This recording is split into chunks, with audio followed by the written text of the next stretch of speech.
అందరికీ మరణాత. సహస్ర అను పదమునకు అర్థము క్రొత్త ప్రారంభము, మరియు ఇది సంతోషం, ఆశలు, ఆశ్చర్యము అను అంశాలను సూచిస్తుంది. అంటే ఒక నూతన వరవడిని తెలియజేస్తుంది. సర్వవ్యాపకత్వుండు, నిర్వికార దేవుండు, నిర్వచన సజీవుండైన త్రిత్వ దేవుని కృపను బట్టి ఒక క్రొత్త ప్రారంభమును ఈ క్రొత్త సంవత్సరపు ఆరంభ కాలములో ఒక క్రొత్త విషయ విశ్లేషణలతో వివరించుకుందాము. నూతన సంవత్సరం క్షితిన్ ఖ్యాతిగాంచి ధర్మమయ్యున్న నీ దయాదాత్రిలోన గడిచిన జనవరి మాసము మరియు గడుస్తున్న ఫిబ్రవరి మాసమునందు క్రైస్తవ సమాజ సంబంధిత గల రెండు ప్రాముఖ్యమైన విషయములు కలవు. మొదటిగా స్వహస్త, రెండవదిగా సహరా.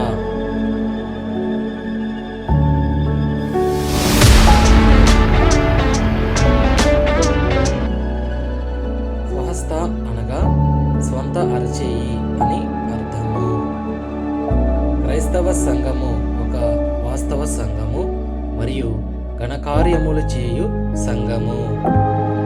క్రైస్తవ సంఘములో ఎటువంటి లోపము లేదు, కానీ శ్వాసులను సరైన రీతిలో దేవుని యొద్దకు నడిపించుటలోనే గందరగోళము నెలకొన్నది. ఎవరికి వారు వారి అనుకూలమైన సేవా ధోరణిలో ముందుకు సాగుచున్నారు, కానీ దేవుని సంకల్పం ఏమిటో వారు తెలుసుకొనలేకపోతున్నారు. Two kind of people can damage the Christianity and presentation of the God. The one who knows and does not talk with the God, and the one who does not know and talk with the God. So, capacity building of Christianity will not make new things. క్రైస్తవ సంఘము పునాది వేయబడిన కాలము నుండి ఆర్సియం, Protestants denominations క్రైస్తవ ఉనికిని చాటుతూ క్రీస్తు ప్రభుని అంతస్తు పెంచుతూ వచ్చాయి. అందులో ఎటువంటి సందేహము లేదు. వారి సేవలను సమాజము కూడా మరువలేదు. శిలువపై ప్రాణముతో సగభాగమునిచ్చిన దేవుడు తన రాకడ సమయమందు ప్రణయముతో పరిపూర్ణమౌటకు తాను అనుగ్రహించిన వధువు సంఘ అంతస్తు ఇంకా గొప్పది కదా. నిరీక్షణ నిలకడలేక ఒడ్డున నిలబడి ఉన్న తన వధువు సంఘాన్ని ఓడలోనికి చేర్చి రాకడ సిద్ధపాటుకు జాడ తెలియపరచుటకు ఒక క్రొత్త సమగ్రమైన సంఘము ఆవిష్కరించాలి. ఆ సంఘమును నడిపించుటకు సరైన నాయకుడు ఆవిర్భవించాలి. సో ఈ క్రియా ప్రక్రియల భాగముగా దేవుని మదిని ఆకర్షించిన ఒక కర్మయోగికి తన అంతరంగ హృదిలో అలంకరింపబడి ఉన్న బైబిలు మిషన్ను 1938 జనవరి 31వ తేదీన దేవుడు తన స్వహస్తముతో గాలిలో వ్రాసి బయలుపరిచెను.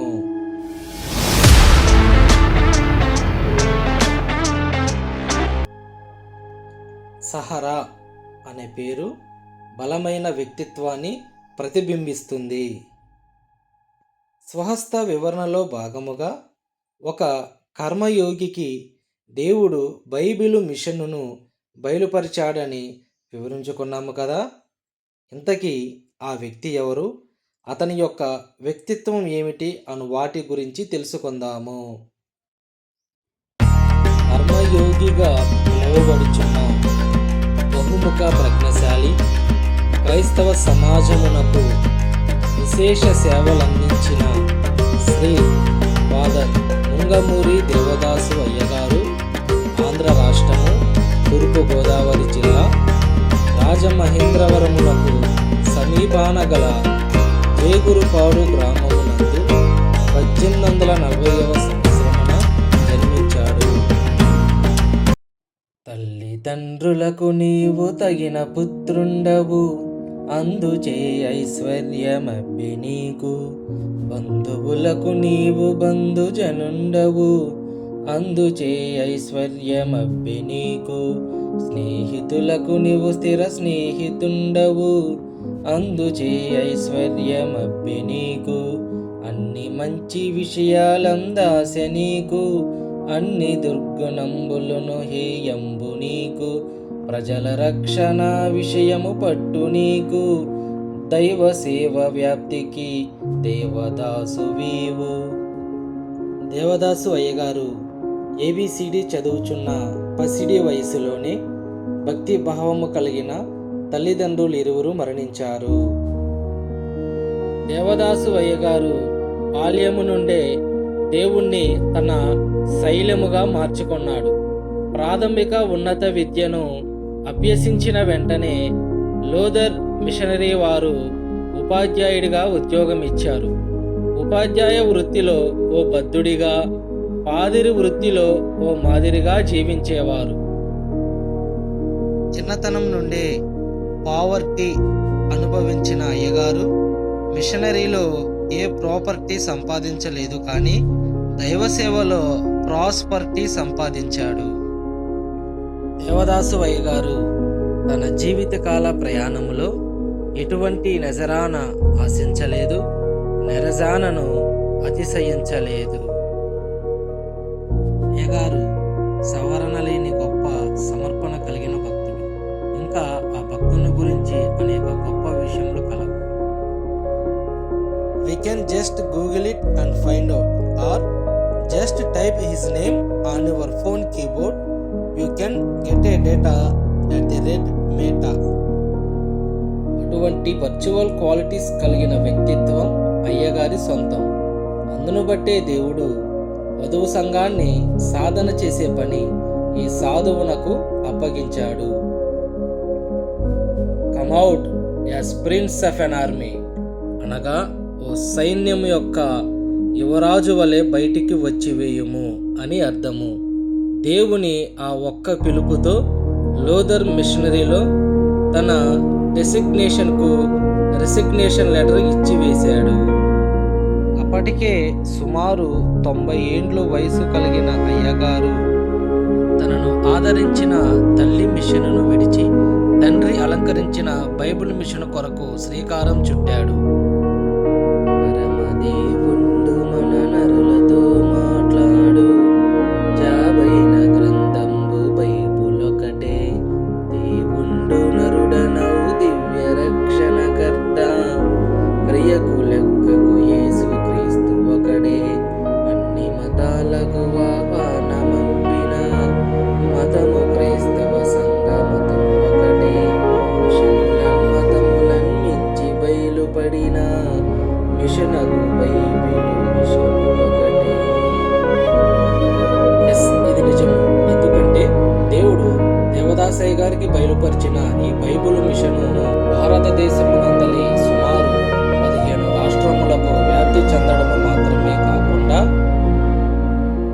ఆసియా, ఆఫ్రికా, ఐరోపా ఖండాలకు మరియు అమెరికా దేశమునందలి కూడా కొన్ని ప్రాంతాలకు వ్యాప్తి చెందింది. ఈ విధముగా ఈనాడు ఈ బైబిల్ మిషన్ జెండా రెపరెపలాడుటకు దేవదాసు అయ్యగారు కంటి రెప్ప వాల్చకుండా కష్టపడ్డాడు. ఏ మతమునైనను, ఏ కులమునైనను, ఏ మనుష్యునైనను దూషింపరాదు, ద్వేషింపరాదు అను నైతిక సిద్ధాంతములను అయ్యగారు ప్రవేశపెట్టినాడు. అంతేకాకుండా దేవుని వధువు సంఘ అంతస్తు స్థానమునకు సాధనమయ్యున్న సన్నిధి విద్యను స్థాపన చేశాడు. అనగా దేవుడు కనబడును, మాట్లాడును. ఈ భూమి మీద మనం ఎంతకాలం జీవిస్తామన్నది మన చేతుల్లో లేదు, కానీ ఎలా జీవించాలన్నది మాత్రం మన చేతుల్లోనే ఉంది. దైవ సహవాసి, నిత్య సన్నిధి వాసి, మరణాత సలాము వ్రాసి అయిన శ్రీ ఫాదర్ ముంగమూరి దేవదాసు అయ్యగారు ఫిబ్రవరి 9, 1960న ప్రభువునందు విశ్రాంతి పొందినారు. దేవదాసు అయ్యగారు బుద్ధి కలిగి రచించిన సుమారు 120 పైచీలకు మధురమైన కీర్తనలు, 60 పైచీలకు దైవ జ్ఞాన సంపద కలిగిన పుస్తకముల రూపంలో మనతో మాటలాడుచు జీవించి ఉన్నారు. So he was the continuous professional developer of the Bible mission ever and for ever.